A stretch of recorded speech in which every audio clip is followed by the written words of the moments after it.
em respeito ao tema e à situação técnica que foi colocada aqui, eu vou começar do início, falando de uma forma en passant, que já foi dito. Então, primeiro nós falamos sobre as formas.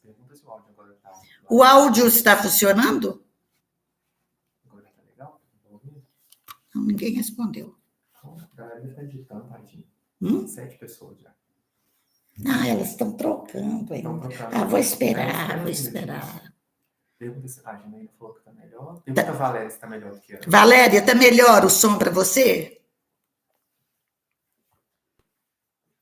Então tá. Valeu apenas a espera, né? Tudo bem. Então, vamos voltar, só dar um pequeno retrocesso, né, ao que foi dito, que as formas de transplantes podem ser auto, homo e hétero, dependendo de quem vai, de como vai ser feito o implante.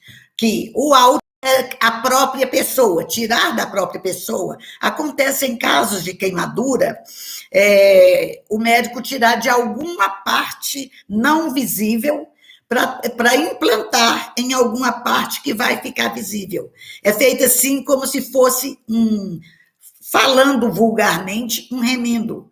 Mas é muito bem feito e não dá para ser notado.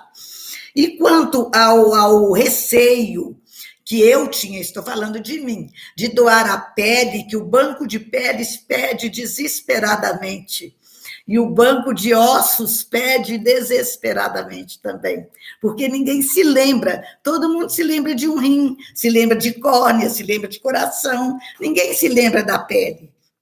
E se lembrar, vai ter como eu aquele receio, eu vou ficar toda despenada? Embora isso não faça diferença, mas não. A pele, ela é tirada com a maior ética e a maior misericórdia possível. Ela é tirada de partes ocultas, as costas, coxas ou barriga, em tamanhos pequeninos, do tamanho de um band-aid. É um trabalho artesanal, é um trabalho de artista, é um bordado que se faz, na verdade. Então, passamos então para o hétero. O hétero é aquele que depende de outros, né? O homo é muito usado o rim.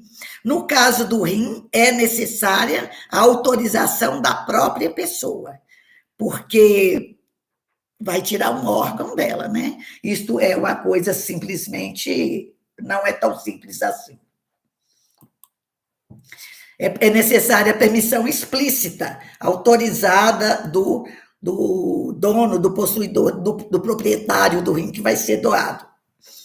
Agora, para se fazer um transplante, uma das maiores dúvidas que pode existir, que existem nas pessoas, é a pergunta: e se ele estiver vivo?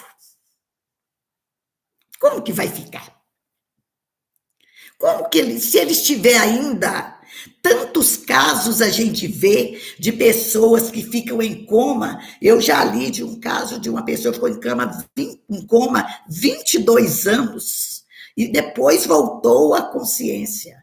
E se o meu irmão, o meu marido, o meu pai, a minha mãe, eu própria, não tiver morrido, não tiver falecido ainda, vão me retalhar? Não, não é assim. Para ser considerada morte e possível a retirada de órgãos, é necessário que seja decretada a morte broncoencefálica. Por quê? Há 3 diferenças da pessoa inconsciente. A pessoa em coma, todos os órgãos dela estão funcionando. Ela está apenas como se estivesse dormindo. Ela não está consciente. Então, tira coma dessa retirada de órgãos. Nada a ver. A morte encefálica é a morte do cérebro, é a morte cerebral. Até alguns anos atrás, uns poucos anos, uns 8, eu acho, ou menos, era considerada a morte encefálica, era considerada a morte que a pessoa já tinha falecido, já tinha entrado em óbito. Só que depois, graças ao avanço da medicina e a casos de pessoas que ficaram com raríssimos, a morte encefálica, raríssimas pessoas retornam ao mundo, mas que eu saiba, por pesquisas, 4 pessoas já retornaram sãs e salvas como verdadeiro milagre da morte broncoencefálica. É uma coisa que a medicina não sabe explicar. E por que a medicina se deparou com esse fato? Procurou uma outra forma, uma outra e definitiva forma de decretar o óbito do paciente, que seria a morte broncoencefálica. Quando a morte broncoencefálica é decretada, então realmente o paciente entrou em óbito. Só então é permitida a retirada de órgãos se o próprio paciente ou se a família der autorização. No caso aí, então, são esses 3 casos. No caso da morte broncoencefálica, acontece uma ausência metabólica. Quando o metabolismo para total, morreu, então não há mais condição do cérebro ser irrigado pelo sangue. Então, por isso que é decretada a morte broncoencefálica. Felizmente, ainda bem, que a medicina concluiu que a morte real é a que decorre da inutilização do tronco cerebral que irriga as veias cerebrais. Então, quando o tronco cerebral que irriga as veias, que irrigam o cérebro, param de funcionar, a medicina dá, então, por encerrada a vida do paciente. Há alguns anos atrás, muitos anos atrás, era considerado o coração, as batidas do coração. Então, se pergunta hoje, mas se o coração dele ainda bate, ele não estaria vivo?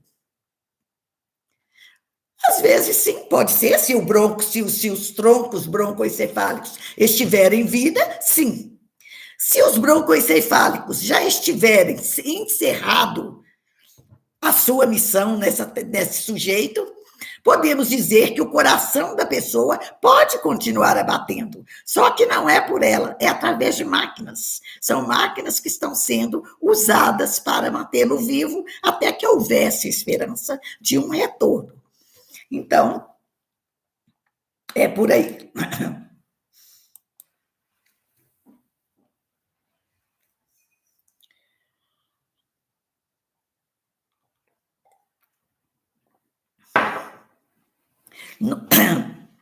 No meio espírita, sempre houve muita retenção à doação de órgãos. Por quê? Porque Chico Xavier não quis doar os órgãos dele. Então, Chico disse: a minha mediunidade é minha, a minha vida é minha e a morte será minha, que ninguém mexa no meu cadáver. Então, de uma forma geral, os espíritas, a doutrina não exatamente, as pessoas espíritas tiveram uma certa, faltando a palavra, uma certa, não, eu não vou doar meus órgãos porque o Chico Xavier era contra. Não, o Chico Xavier não era contra. Por que ele disse, por que ele se negou a doar os órgãos dele? Ele se negou a doar os órgãos dele, e ele deixou isso dito com Evaldo Franco, que depois transferiu, revelou, por 3 motivos importantes. O primeiro é que ele foi muito assediado em vida por institutos de pesquisa que queriam pesquisar o cérebro dele. E ele não queria ter o cérebro vasculhado por causa da mediunidade. Ele achava que a mediunidade, foi o que ele disse, a minha mediunidade é minha. Então, que não mexam no meu cérebro procurando sinais de diferença de mediunidade. Então, das situações que ele negou foi essa. A segunda foi o seguinte, ele pensou, se eu doar qualquer que seja um órgão meu, a pessoa que o receber vai se sentir endeusada, porque vai ser muito difícil manter o sigilo. Pelo próprio conhecimento, pelo próprio Chico, que era muito conhecido, seria muito difícil manter o sigilo. Então, ele preferiu definitivamente que não mexesse com ele. Porém, numa revista espírita e na Rádio Guarani, ele disse em boas palavras que, em síntese, em síntese, a doação de órgãos para transplante não afetará o espírito do doador, exceto se acreditarmos ser injusta a lei de Deus ou a deriva à sua vontade.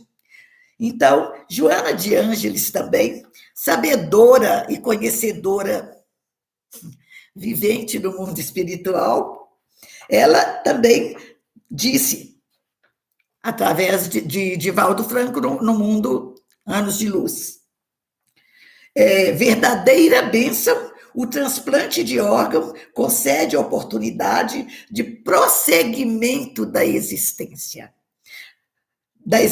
física na condição moratória, através do qual o espírito continua o próprio trabalho. Então, olhem para vocês que interessante. Alguém pode imaginar, né? Eu não vou doar minhas córneas. Por que não? Ninguém entra cego na espiritualidade. Na espiritualidade, ninguém entra manco, ninguém entra perneta, ninguém entra coxo. Todo mundo entra absolutamente normal. E se aqueles órgãos não vão servir mais para você, há uma coisa muito difícil da gente trabalhar. Muito difícil. É o desapego. Está aí o desapego. Se desapegar daquele vestido que eu gosto tanto, daquele sapato que eu gosto tanto, se desapegar daquela calça que eu adoro, que é mais difícil desapegar dos meus olhos, do meu coração, dos meus rins? É preciso ter consciência. Eles podem salvar vidas. Um órgão doado pode salvar vidas. Umas córneas doadas pode tirar da escuridão um seu irmão que não via nada. Eu doei as minhas córneas, eu tinha 19 anos. Quando eu li um conto de uma moça cega que pediu ao amigo dela que descrevesse as cores. Ela disse para ele, me conta como são as cores.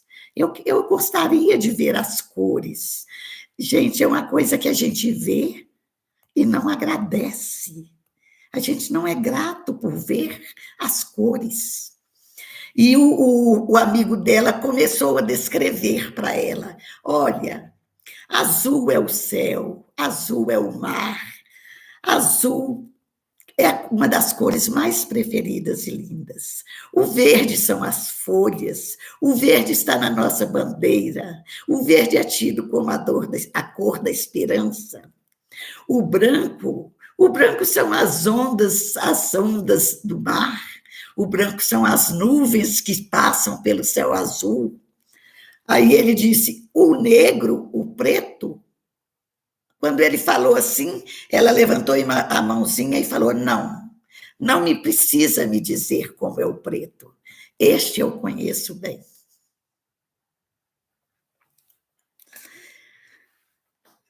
Para que eu quero as minhas córneas se elas são saudáveis e podem fazer alguém enxergar? Para nada. Para a terra comer, para os vermes comerem. Então, ainda sobre o progresso da ciência na visão de Joana de Ângeles, eu acho assim, gente, perfeita a doutrina espírita quando ela casa a ciência com a religião. Eu fico encantada, encantada. Então, diz ela, graças às incontáveis conquistas do conhecimento e do sentimento, a humanidade já merece ter suas dores diminuídas. Olha como ela é generosa, como ela é misericordiosa. Graças às descobertas da ciência, a humanidade já pode ter as suas dores diminuídas. A gente mesmo, nessa idade, quanta amiguinha minha sofreu paralisia infantil? Muitas, umas 4 que eu me lembre. Eu perdi uma com apendicite. Isso são coisas que, com o caminhar da ciência, raramente acontece, a não ser que seja uma coisa que tenha que acontecer. O processo da evolução, mediante os inestimáveis recursos do amor, que é fonte geradora de vida e de felicidade.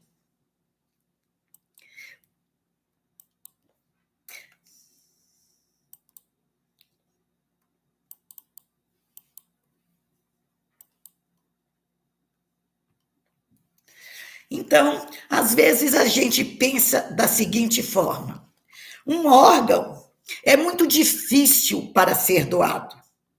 Eu me desapegar do meu coração para entregar ele para outra pessoa, eu não dou conta. Não é culpa da pessoa. Cada um em seu estágio de evolução. Eu conheço uma dona que depois dessa conversa que nós tivemos, ela procurou o FG para oferecer o corpo dela para pesquisa. Eu fiquei realmente admiradíssima, fiquei bege. Fiquei admiradíssima. Ela falou, eu não preciso do meu corpo e eles podem fazer a pesquisa que eles quiserem. Eu achei o máximo do desapego e maravilhoso. E se a gente pode tirar uma pessoa, um órgão, salvar vidas, por que não? Aí, mas depende muito da pessoa pensar, eu não dou conta. Há pessoas que não dão conta. É natural que a pessoa não dê conta. Doe sangue. Quem aí já doou sangue? Sabe o que eu descobri, gente? Que 1 litro de sangue salva 4 vidas. Menos de 1 litro, 800 ml. É 200 para cada transfusão. Imagine você se todos nós doássemos sangue. Nem dói. O dia de trabalho, as horas de trabalho ainda são abonadas para você estar lá. Eram, não sei se continuou sendo, que eu fui doadora enquanto pude. Então, doe sangue. A gente só vê na televisão a saúde pedindo o sangue pelo amor de Deus. O banco de sangue está baixo. Né, Fábio? O banco de sangue está baixo, nós não temos sangue. Quando o sangue ele é reposto no organismo em menos de 12 horas. Aquele sangue que você tirou, ele tem um processo de reposição. Ou seja, você não está perdendo sangue, você está salvando vidas. Sabe quanto tempo que dura? Quanto? Uns 40 minutos, no máximo, desde entrar até sair. Uns 40 minutos para você salvar uma vida, 4 vidas. Uma doação de sangue salva 4 vidas. Então, o que é preciso para doar sangue? Legalmente, nós podemos doar sangue pessoas entre 16 e 69 anos. Pessoas que estejam pesando mais de 50 quilos. E pessoas que estejam em boas condições de saúde. São essas as pessoas que podem doar sangue.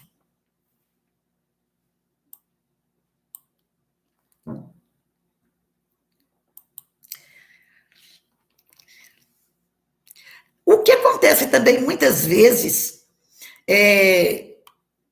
o ser humano, a evolução dele ainda está muito abaixo do esperado, do necessário. Então, o que acontece é que muitas pessoas têm receio de doar órgãos, porque há um comércio ilícito, desonesto, hediondo por trás dos órgãos. Então, não raras vezes acontece de serem pegas quadrilhas, né? E coloca na televisão. Então a pessoa fala: eu que não vou doar meu órgão, porque eu vou doar, eles vão vender. Digamos que num caso desse, é de 1 em 1 milhão. A pergunta que não quer se calar: é caro? No Brasil, é caro ter um transplante de órgão? Conseguir um fígado? Conseguir um pulmão? Não, não é.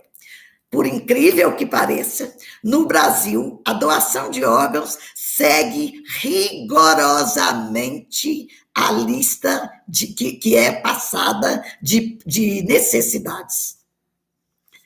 A pessoa entra numa fila até que lhe chegue a vez. Não é dinheiro que pague e não é absolutamente cobrado nem antes, nem durante e nem depois. Não há esta situação. Quem pode doar órgãos?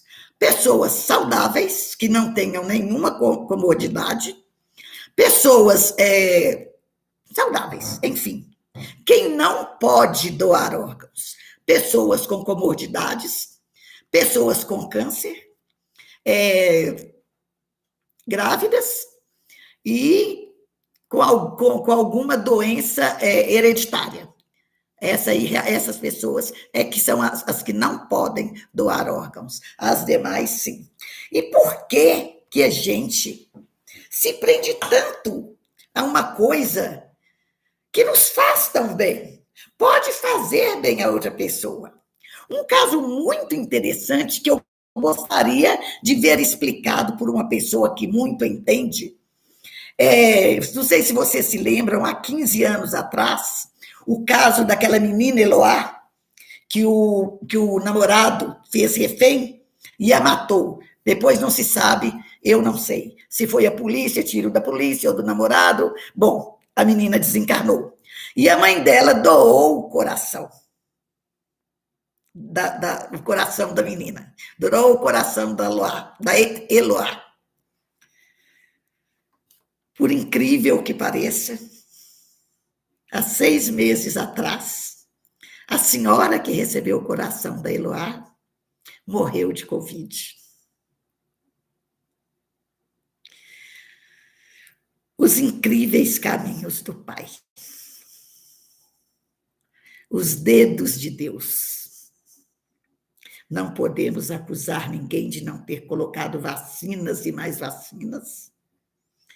Não podemos acusar segundos e nem terceiros. Na verdade, ela teve um bônus vida de 15 anos. Essa senhora, ela estava na fila de transplante de coração. Ela teve um bônus vida de 15, mais de 15, né? 20 anos, eu acho. Aí muita gente fala, porque morreu de Covid, não poderia morrer? Teria. Ela já contou olha o tempo, se não é o Pai estendendo a vida dela, talvez alguma coisa que ela precisava fazer e ainda não tinha feito, e precisava da oportunidade. Então, segundo o Espiritismo,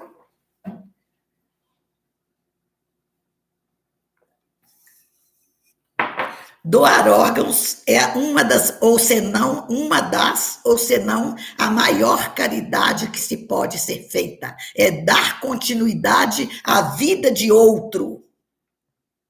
É a maior caridade, segundo o Espiritismo.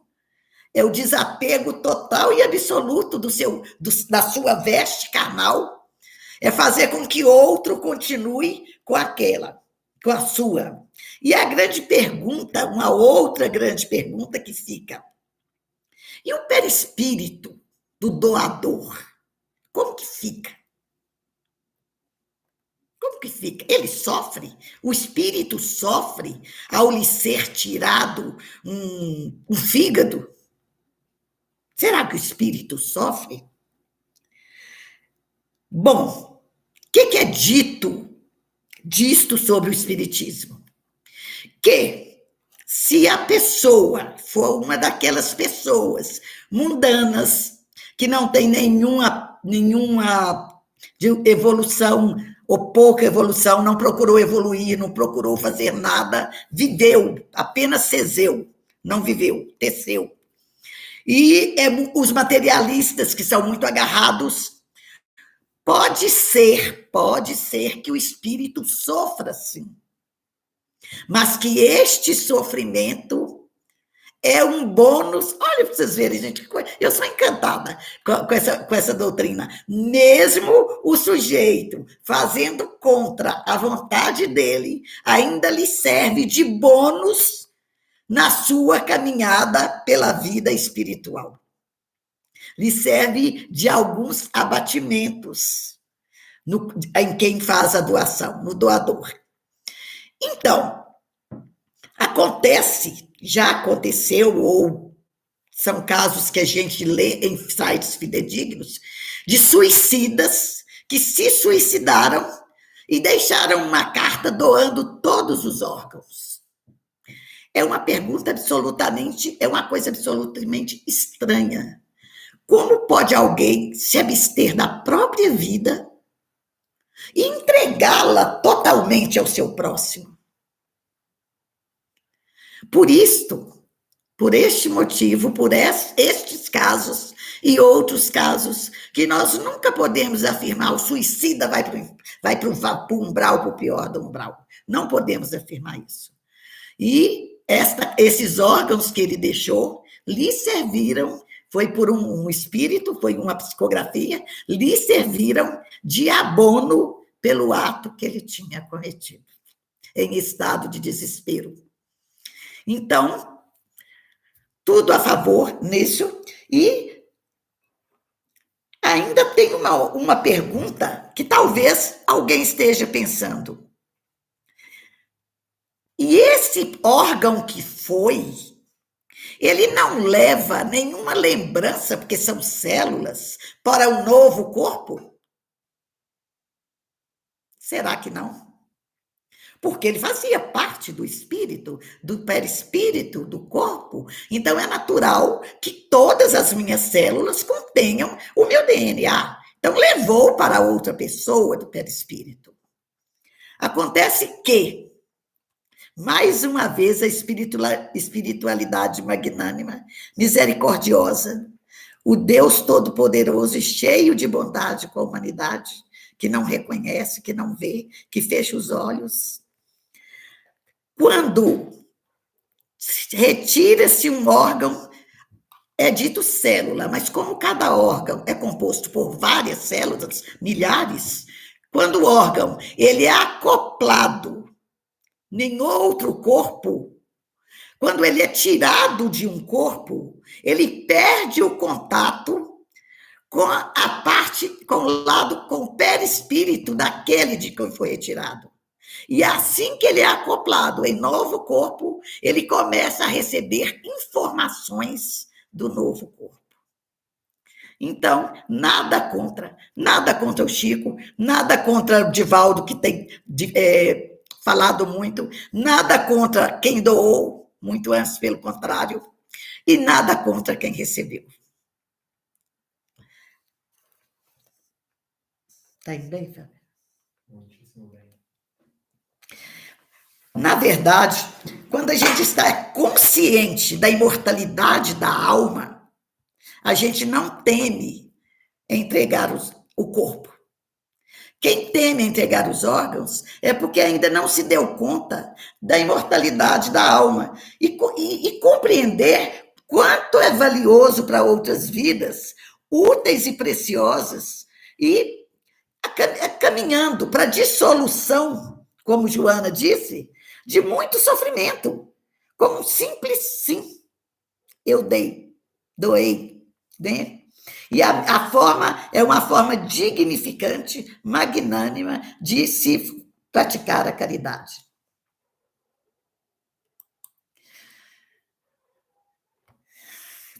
Dito isto,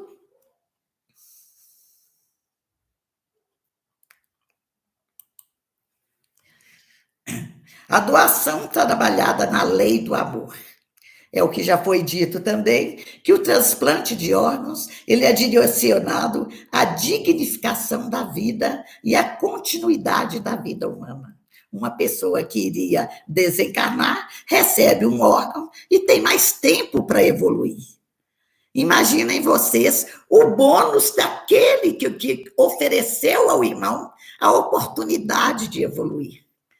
Eu quero doar tudo. É grandioso, é um amor grandioso, é um amor inestimável e, melhor ainda, apesar de a morte que todos aguardam, a morte física que todos aguardam, continuar inevitável como processo de liberação do corpo, para a existência do espírito, esta sim é verdadeiramente eterna. Então, se a morte ela é inevitável para o meu corpo físico, eu posso fazer com que ela perdure, com que ele continue em outro corpo.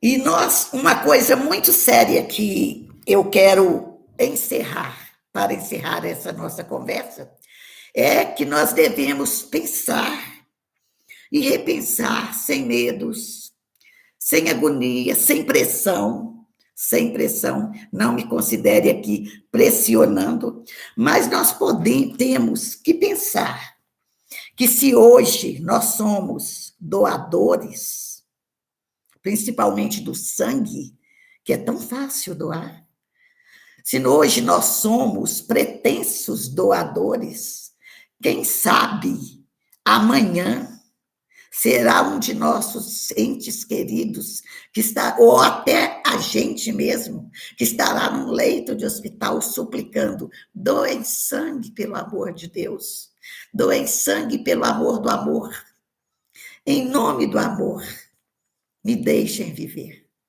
estendam a minha vida. Então, quem estava esperando um incentivozinho, ganhou aqui, eu dei. Quem não estava esperando, quem nunca tinha pensado nisso, porque acontece, a gente não lembra que isso é importante. Da mesma forma, a gente não lembra de respirar, de agradecer o ar, a respiração. Quando a gente respira, a gente não programa a segunda inspiração, respiração, é um ato automático. E é tão automático e passa tão despercebido que a gente se esquece de agradecer até que nos falte o ar. A gente não se lembra de agradecer as cores, ver as cores, que são as coisas mais belas. Através delas é que o mundo é belo. A gente não agradece a visão, a fala, uma palavra de amor. A gente usa a fala para outros fins indevidos. Então, estou aqui encerrando. Tem jeito de pôr o último slide? Passa para cá? É? Infelizmente. Tem não. Então, na verdade, eu deixo aqui o meu recado. Doe sangue, doe órgãos, porque você está doando vida. Você está doando, inclusive, vida eterna. Boa noite a todos. Muito obrigado pela presença. Muitíssimo agradecida pela paciência que vocês tiveram com o nosso problema técnico. Não vou dizer que não vai ter nunca mais, porque sempre vai ter. Então, eu agradeço a presença de todos, agradeço a atenção, deixo um beijo enorme para cada coração e pense, hoje eu sou uma pretensa doadora. E amanhã, se eu estiver precisando, ou a minha mãe ou o meu irmão estiver precisando? Vamos refletir um pouquinho, gente? Beijo para todo mundo. Saudade de vocês, que demais. Pergunta? Alguém tem alguma pergunta? Ficou alguma dúvida? Ficou alguma dúvida? Alguém quer fazer alguma pergunta?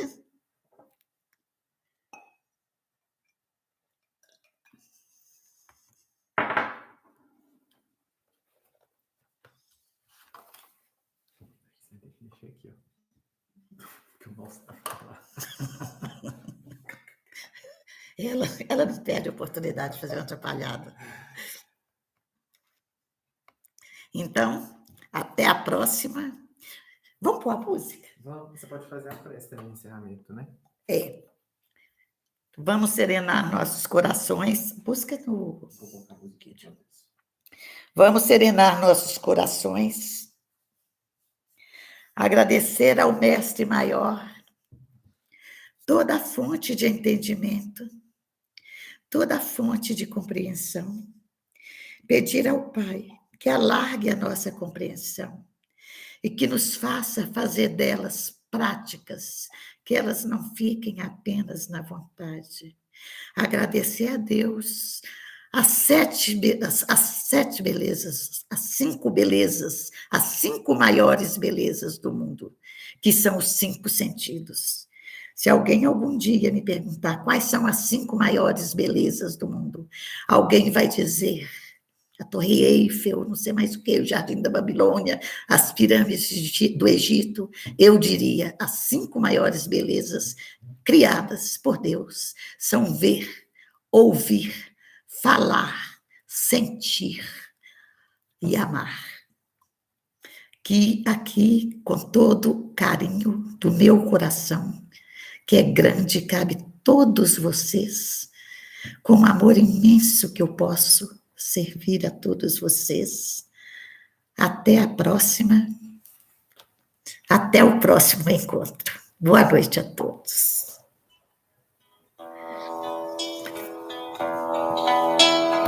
Um coração para amar, Ninguém saiu. para perdoar e sentir, para chorar e sorrir. Ao me criar, tu me destes um coração para sonhar, inquieto e sempre a bater, ansioso por entender as coisas que tu dissestes. Eis o que eu tenho de dar, eis o que eu ponho no altar. Toma, Senhor, que Ele é teu, meu coração não é meu. Eis o que eu venho te dar, eis o que eu ponho no altar. Toma, Senhor, que Ele é teu, meu coração não é meu. Quero que o meu coração seja tão cheio de paz que não se sinta capaz de sentir ódio ou rancor. Quero que a minha oração possa me amadurecer, leve-me a compreender as consequências do amor.